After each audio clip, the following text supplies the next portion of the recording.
नमस्कार, देवभूमि समाचार में बहुत स्वागत है आपका। मैं हूं आपके साथ प्रियंका मिश्रा। बुलेटिन की करेंगे शुरुआत। मुख्यमंत्री पुष्कर सिंह धामी ने उत्तराखंड लोक सेवा आयोग से चयनित 57 सहायक अभियोजन अधिकारियों को नियुक्ति पत्र प्रदान किए। सचिवालय में आयोजित कार्यक्रम में मुख्यमंत्री ने सभी चयनित अभ्यर्थियों को शुभकामनाएं दी और उनके उज्जवल भविष्य की कामना की।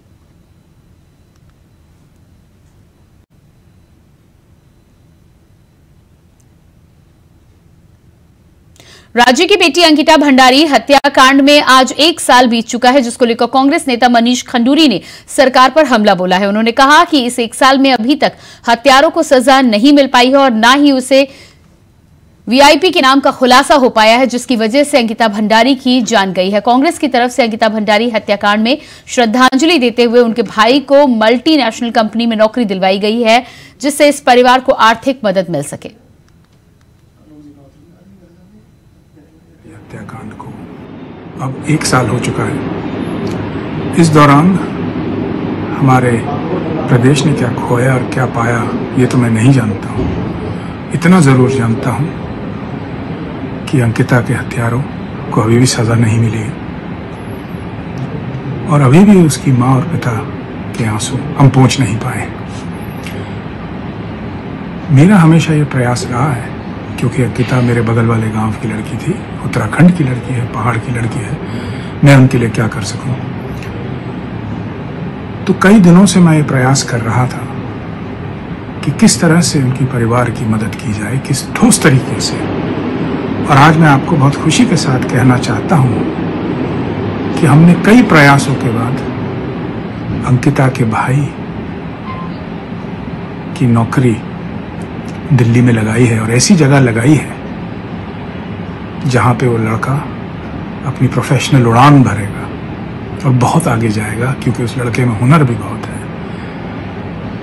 अंकिता के भाई को, उनके परिवार को अगर श्रद्धांजलि देनी है तो मेरी तरफ से आज ये श्रद्धांजलि है। कांग्रेस के वरिष्ठ उपाध्यक्ष सूर्यकांत धस्माना ने 3 मुद्दों को लेकर प्रेस कॉन्फ्रेंस की है। उन्होंने अंकिता भंडारी हत्याकांड को लेकर सरकार पर हमला बोला है और वीआईपी को बचाने के आरोप लगाए हैं। सरकार से जल्द वीआईपी के नाम के खुलासे की मांग की है। इसके साथ ही कृषि विभाग में हुई खरीदारी को लेकर सवाल खड़ा किया है। साथ ही डेंगू को लेकर स्मार्ट सिटी के कामकाज पर भी सवाल उठाए गए हैं।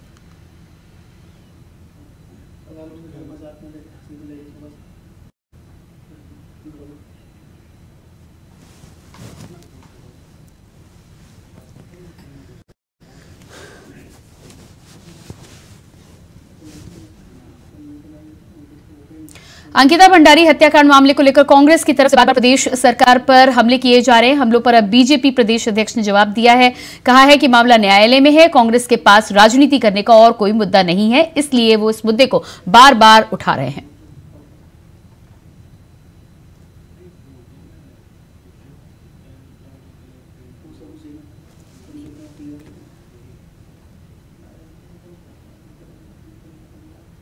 अक्टूबर से प्रदेश में धान की खरीदी होने जा रही है, जिसको लेकर सरकार ने तैयारी तेज कर दी है। खाद्य आपूर्ति मंत्री रेखा आर्य का कहना है कि इस बार 2100 प्रति क्विंटल के हिसाब से धान की खरीदी की जाएगी। देहरादून, हरिद्वार, उधम सिंह नगर में धान खरीदी के केंद्र खोले जा रहे हैं। उनका कहना है कि किसानों को धान की बिक्री करने में किसी तरह की कोई परेशानी नहीं आएगी, जिसके लिए प्लान तैयार कर लिया गया है।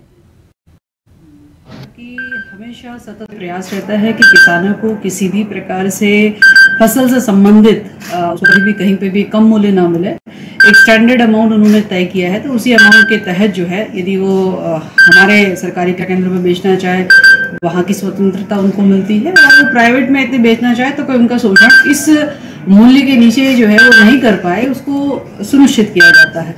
तो ये कोशिश है कि लगातार किसानों को हम लोग स्ट्रेंथन करते रहे। तो आज हम लोगों ने भी जो गणेश चतुर्थी को लेकर राजधानी देहरादून में गणेश जी की सुंदर मूर्तियों से बाजार सज गया है। गणपति बप्पा की मूर्ति को अपने घर ले जाने के लिए लोगों में उत्साह देखने को मिल रहा है। राजस्थान, हरियाणा से आए मूर्तिकारों ने बताया कि इस दिन का उन्हें बेसब्री से इंतजार रहता है। गणपति जी को ले जाते हैं पहले, फिर पंडित जी को बुलाते हैं, पंडित जी से स्थापना कराते हैं, फिर हम रोज पूजा करनी है 3 टाइम, पंडित जी उसको भोग लगाना भगवान जी को तीनों टाइम, सुबह नाश्ते में, फिर दिन में, फिर रात को खाने का। जैसे हम खाते हैं वैसे ही भोग लगाते हैं हम लोग। मिट्टी इस्तेमाल करते हैं, बाकी कलर वगैरह गोल्डन वगैरह जरी वगैरह वो इस्तेमाल करते हैं, उसके खंचे होते हैं बड़े बड़े, वो उससे बनती है मूर्ति। कहाँ से लाते माल? माल तो इसकी जो चौक मिट्टी है वो राजस्थान से ट्रक आता हमारा, तो उसमें मतलब एक ट्रक में कम से कम 1000-2000 मूर्ति बन जाती है, तो ये भी है। प्रधानमंत्री मोदी के जन्मदिन को लेकर चल रहे सेवा पखवाड़ा के तहत सोमवार को कैबिनेट मंत्री गणेश जोशी ने रक्तदान शिविर का आयोजन किया। देहरादून के कालीदास रोड स्थित सामुदायिक भवन में बीजेपी मसूरी क्षेत्र की तरफ से यह आयोजन किया गया, जिसमें युवाओं ने बढ़ चढ़कर हिस्सा लिया। तो तस्वीरें आपको दिखाएंगे अभी कुछ ही देर में, जहां पर बताया जा रहा है कि 72 यूनिट रक्तदान किया गया है।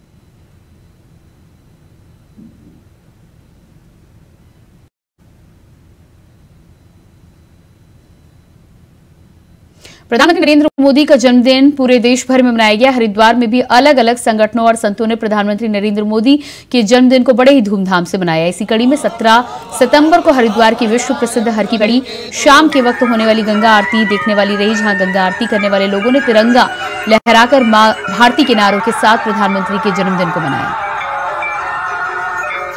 देश में तिरंगा यात्रा हमने गुजरात वालों ने तो ठान ही लिया है, चुनाव में भी हमने 26 से 26 सीट बीजेपी को दी थी। और हम लोग राष्ट्रवाद जन जागरण के लिए पिछले 7 सालों से हम लोग 28 राज्यों में संगठन स्थापित कर चुके हैं। हम लोग तिरंगा यात्रा को लेकर निकले हैं और 1 अगस्त से तिरंगा यात्रा।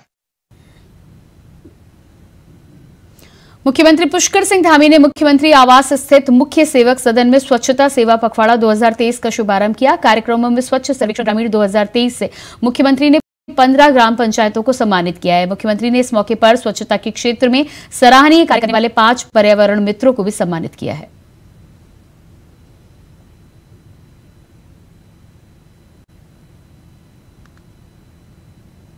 स्वच्छता ही सेवा पखवाड़े का आयोजन करते हुए जिला पंचायत नैनीताल के द्वारा जिले और प्रदेश को स्वच्छ बनाने के लिए शपथ के साथ ही साफ सफाई का संकल्प भी लिया गया। इस दौरान जिला पंचायत अध्यक्ष बेला तोलिया ने कहा है कि ग्रामीण क्षेत्रों में बाजारों में डेंगू मच्छर की मलेरिया की रोकथाम के लिए दवाइयों का छिड़काव किया जा रहा है, साथ ही लोगों को लगातार स्वच्छता के प्रति जागरूक किया जा रहा है।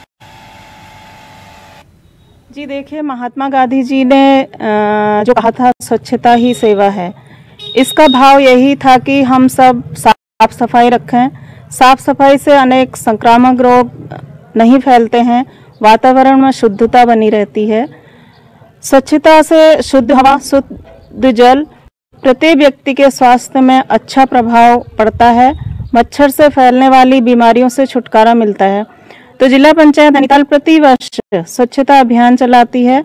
ग्रामीण क्षेत्रों में और ग्रामीण बाजारों से डेंगू मच्छर मलेरिया के लिए रोकथाम के लिए दवाई का छिड़काव किया जाता है। मान में स्वच्छता ही सेवा है का पखवाड़ा चल रहा है। महात्मा गांधी का जो स्लोगन था कि स्वच्छता ही सेवा के अंतर्गत हम से एक स्वच्छता के रूप में सभी लोगों की सेवा कर सकते हैं, तो उसी का पखवाड़ा 15 सितंबर से 2 अक्टूबर तक मनाया जा रहा है, जिसमें शासन प्रशासन और उसमें जिला पंचायत भी सहयोगी है।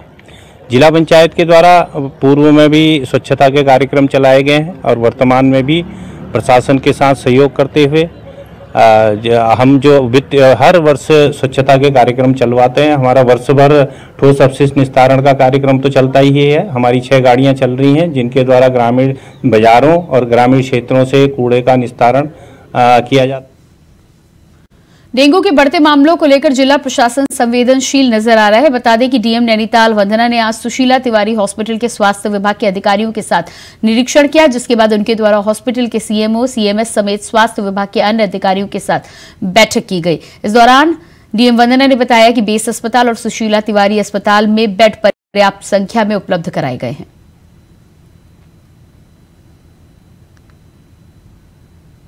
धर्मानगर हरिद्वार में भारत और नेपाल की संस्कृति में मिली जुली तस्वीरें देखने को मिली। हरिद्वार में गोरखा समाज में लोगों ने हरितालिका तीज महोत्सव का आयोजन किया। महोत्सव में जहां हरिद्वार, ऋषिकेश और देहरादून से लोग सम्मिलित हुए, तो वहीं नेपाल की जानी मानी अभिनेत्री नीतू कोइराला और गायक ऋतु कंडेल भी इस कार्यक्रम में शामिल रही।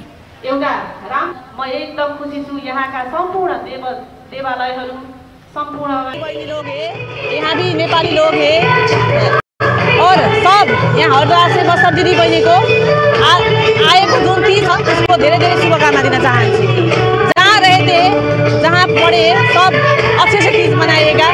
तीज के बहुत बहुत शुभकामना देना चाहती हूँ। ये भारत नेपाल का एक संस्कृति कार्यक्रम है जहाँ मैं आई हूँ देहरादून में प्रोग्राम फिनिश करके।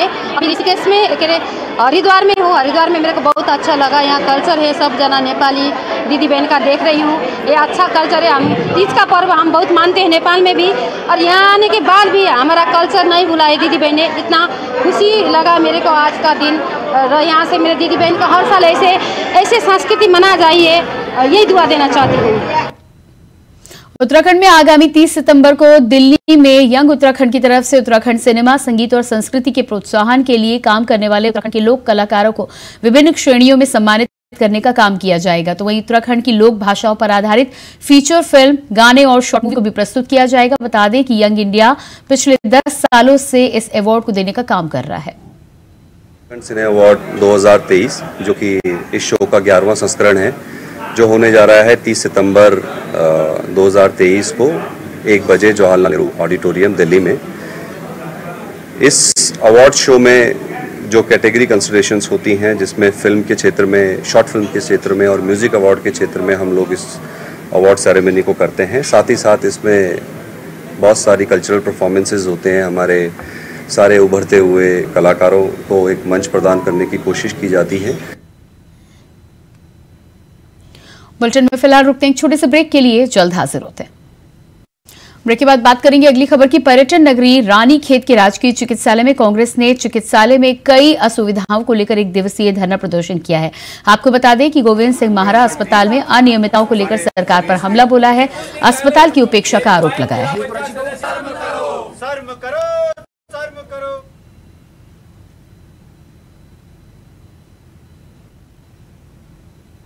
सोमवार को हरिद्वार के ऋषिकुल ऑडिटोरियम में शहरी आजीविका मेले का शुभारंभ किया गया। शहरी विकास मंत्री प्रेमचंद अग्रवाल ने इसका शुभारंभ किया। इस मेले पर हरिद्वार की सभी नगरपालिका, नगर निगम और नगर पंचायत ने महिला एवं स्वयं सहायता समूह के स्टॉल लगाए। कार्यक्रम में नगर निगम हरिद्वार के पार्षदों को मंच पर जगह नहीं मिली, जिससे वो नाराज हो गए और कार्यक्रम का बहिष्कार कर दिया। पहली बार शहरी विकास विभाग के द्वारा यहाँ एक जो हमारा स्वयं सहायता समूह के जो महिलाएं हैं, बहनें हैं, उनका एक मेला जैसे हम लोगों ने यहाँ लगाया है। और आप जानते हैं कि जिस प्रकार से माननीय प्रधानमंत्री जी ने पूरे देश के अंदर जो एक निर्णय लिया था, उसके आधार पर उत्तराखंड की भी बहनें आज इस समूह से जुड़ रही हैं। हमारे पूरे प्रदेश के अंदर अनेकों बहनें आजीविका मिशन के माध्यम से लगातार रोजगार भी प्राप्त कर रही हैं और अनेकों जगह उनका सहयोग मिलने से निकायों को भी लाभ मिल रहा है। के कार्यक्रम में जो नगर निगम के ट्रस्टी हैं मेन, जिनसे नगर निगम बना है, वो नीचे बैठे हैं और वो इनकी जो है सीटें भरने के लिए बैठाए गए हैं। जो इनकी भीड़ की सीट भरने के लिए पार्षद बनाए रखे हैं। ऊपर मंच पे वो लोग बैठे हैं जिनका मंच से कोई वो नहीं, ताल्लुक नहीं, वो लोग मंच पे हैं। नाराज होकर वापस जा रहे हैं भैया। तो और क्या करेंगे हम? अच्छा, बेइज्जती कराने से कोई इच्छा अच्छा अपने घर जाएंगे, हम कोई खाली थोड़े। हर एक सोमवार की तरह इस बार भी जिलाधिकारी कार्यालय में जनता दरबार लगाया गया, जिसमें जिलाधिकारी सोनिका को 105 से अधिक शिकायतें मिली। बता दें कि जमीन, बिजली, पानी, आपदा जैसी तमाम मुद्दों पर, साथ ही वृद्ध लोगों की भी शिकायतें जिलाधिकारी के सामने आई, जिसके बाद सीनियर सिटीजन सेल को जिलाधिकारी के द्वारा अवगत कराया गया। इस दौरान जिलाधिकारी ने जल्द ही उचित कार्रवाई करने के निर्देश दिए।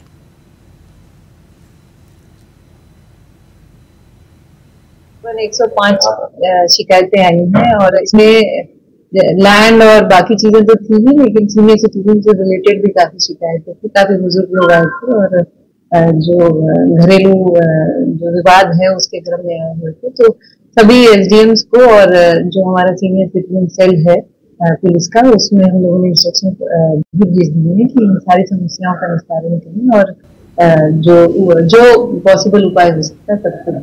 इसके अलावा लैंड से रिलेटेड बिजली, पानी, आपदा सभी। टिहरी के शिवपुरी क्षेत्र के तपोवन होटल के पास एक बाइक सवार दुर्घटना का शिकार हो गया, जिसके बाद घटना की जानकारी लगते ही मौके पर पहुंची एसडीआरएफ की टीम ने कार्रवाई करते हुए रोप के जरिए 150 मीटर नीचे खाई में उतरकर युवक को रेस्क्यू किया व अस्पताल पहुंचाया।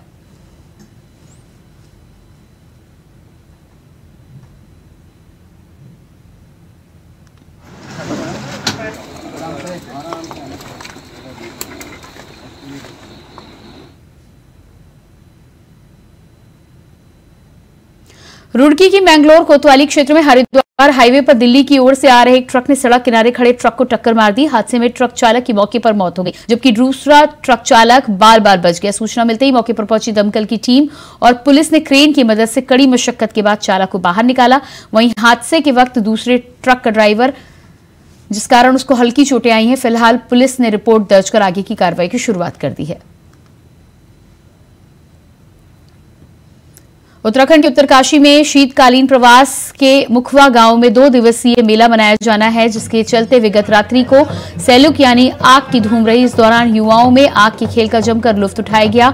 टकनौर क्षेत्र में इस मेले को मनाने की परंपरा सदियों से रही है। ग्रामीण अपने मवेशियों को कुछ हिमालयी क्षेत्र में सकुशल पैरों में लेकर लौटे। इस दौरान मेला रात के समय मनाया जाता है। सूज के जो ये 2 दिन होते हैं हमारे 16 और 17 सितंबर को, ये सेल्कू मेले के लिए जो है पूरे उत्तराखंड ही नहीं अभी तो पूरे भारतवर्ष में ये मेला जाना जाता है। ये मेला जो है हमारे आस्था का प्रतीक है, जो कि ऐतिहासिक है। और इस मेले का जो इतिहास है वो ये है कि अभी जो हमारी जो फसल होती है, वो फसल जब तैयार होती है और वो फसल सबसे पहले जो है हम अपने आराध्य श्री सोमेश्वर देवता को अर्पित करते हैं। इसमें हम चीड़ा से बने हुए दीवड़े कलशाम को और आलू की जो नई फसल हमारी निकलती है उसका जो साग होता है वो सारे गांव में जो है कल वो एक ही भोजन बनता है। और उसके बाद जो है जब बहुत पुराने समय पे हमारे जो भेड़ बकरियां वगैरह होती थी, जो हमारे पशु होते थे, वो जो है अपने चारागाहों से गांव की तरफ आते थे और उस खुशी के माहौल में जो हमारे बुजुर्गों ने सबसे पहले जो है इस मेले का शुभारंभ किया था। आपदा से क्षतिग्रस्त हुए कोटद्वार गाड़ीघाट पुल के बाद आम जनमानस अब जान जोखिम में डालकर पुराने झूला पुल से आवाजाही करने पर मजबूर हैं, जो कि किसी खतरे से खाली नहीं है। ऐसे में कभी भी कोई बड़ा हादसा हो सकता है, क्योंकि पुराना झूला पुल पहले दिन से ही दयनीय स्थिति के होने के चलते बंद कर दिया गया था और आवाजाही प्रतिबंधित का बोर्ड भी लगाया गया था, जो कि आज भी लगा हुआ है। बावजूद इसके इस पुल से छोटे छोटे बच्चे भी स्कूल जाने को मजबूर हैं। 14 अगस्त की जो बारिश आई थी उसमें जो ऊपर बना हुआ पुल है उसकी अप्रोच पूरी तरह से खत्म हो चुकी थी, जिसकी वजह से वो पुल आवाजाही के लिए बंद हो चुका है। वहीं जिस पुल पर इस वक्त हम खड़े हैं, इस पुल पे एक प्रतिबंधित बोर्ड लगा हुआ है कि ये यहाँ पर आने जाने के लिए रास्ता नहीं है, लेकिन वो एक वैकल्पिक तौर पे आने जाने वालों के लिए खोला गया। लेकिन जिस तरह आप मेरे पीछे भी देख सकते हैं पुल की क्या स्थिति है, यहाँ पर जाली तक नहीं लगी हुई है और लोग यहाँ पर आवाजाही कर रहे हैं। साथ ही छोटे छोटे बच्चे जो स्कूल जाने वाले हैं वो भी इसी रास्ते से होकर के जा रहे हैं। पीडब्ल्यूडी ने इस पर जो बोर्ड लगाया हुआ है, कई साल पहले ये बोर्ड लगा दिया था कि यहाँ पर आवाजाही ना करें, ये पुल कभी भी गिर सकता है। और जबकि मैं यहाँ पर खड़ी हूँ और ये पुल अभी भी हिल रहा है, कभी भी कोई भी बड़ा हादसा इस पुल के कारण हो सकता है। मालन नदी के लिए जिस तरह से सरकार ने वैकल्पिक व्यवस्था करी है, उसी तरह यहाँ के लोगों के लिए भी एक वैकल्पिक व्यवस्था होनी चाहिए, क्योंकि कभी भी कोई भी हादसा यहाँ पर आप देख सकते हैं हो सकता है। कभी भी ये पुल गिरने की स्थिति में कगार पर है, क्योंकि ये इस खस्ता हाल में था, इसीलिए इसको प्रतिबंधित कर दिया गया था। कोटद्वार से अंजना गोयल की रिपोर्ट। कर्णप्रयाग में डेंगू के बढ़ते मामलों को देखते हुए पालिका प्रशासन पूरी तरह से अलर्ट मोड पर है। बढ़ते मामलों को देखते हुए पालिका की तरफ से नियमित रूप से साफ सफाई, ब्लीचिंग, फॉगिंग कराया जा रहा है। कर्णप्रयाग नगर पालिका में अधिशासी अधिकारी गुरदूप आर्य ने बताया कि पिछले कुछ हफ्तों से डेंगू के मामलों में बढ़ोतरी हुई है, जिसको लेकर सभी वार्डों में साफ सफाई, ब्लीचिंग और फॉगिंग के निर्देश दे दिए गए हैं।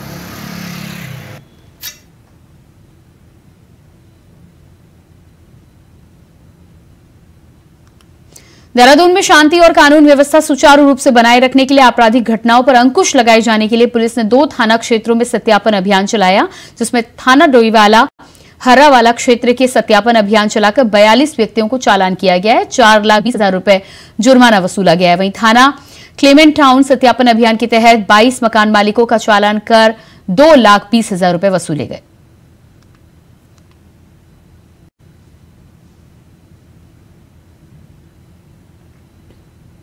ऑपरेशन मर्यादा के तहत सार्वजनिक स्थानों, रेस्टोरेंट, होटल, ढाबा और सोंग नदी में चेकिंग अभियान चलाया गया, जहां से पुलिस ने चेकिंग करते हुए शराब पीने वाले और शराब पीकर हुड़दंग करने वाले लोगों के विरुद्ध कार्रवाई की है। 12 लोगों को गिरफ्तार किया गया है।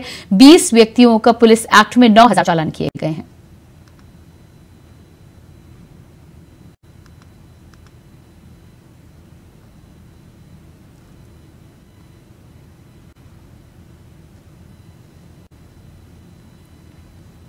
देहरादून में भारतीय वन्य जीव संसाधन मल्टीटास्किंग स्टाफ भर्ती परीक्षा के दौरान ब्लूटूथ से नकल करते हुए 2 आरोपियों को गिरफ्तार किया गया है।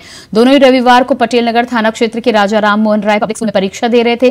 गिरफ्तार हुए आरोपी हरियाणा के जींद जिले के निवासी बताए जा रहे हैं। फिलहाल पुलिस ने नकल विरोधी कानून के चलते मामले को दर्ज कर आगे की कार्रवाई की शुरुआत कर दी है।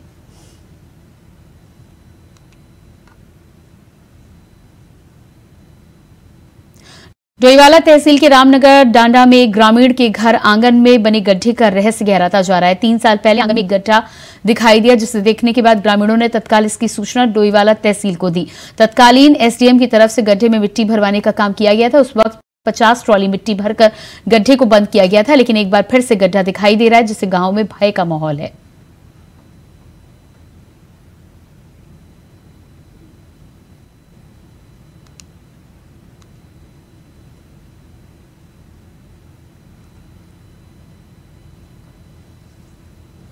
और इसी के साथ फिलहाल इस बुलेटिन में इतना ही। खबरों के लिए बने रहिए इंडिया वॉइस के साथ। नमस्कार।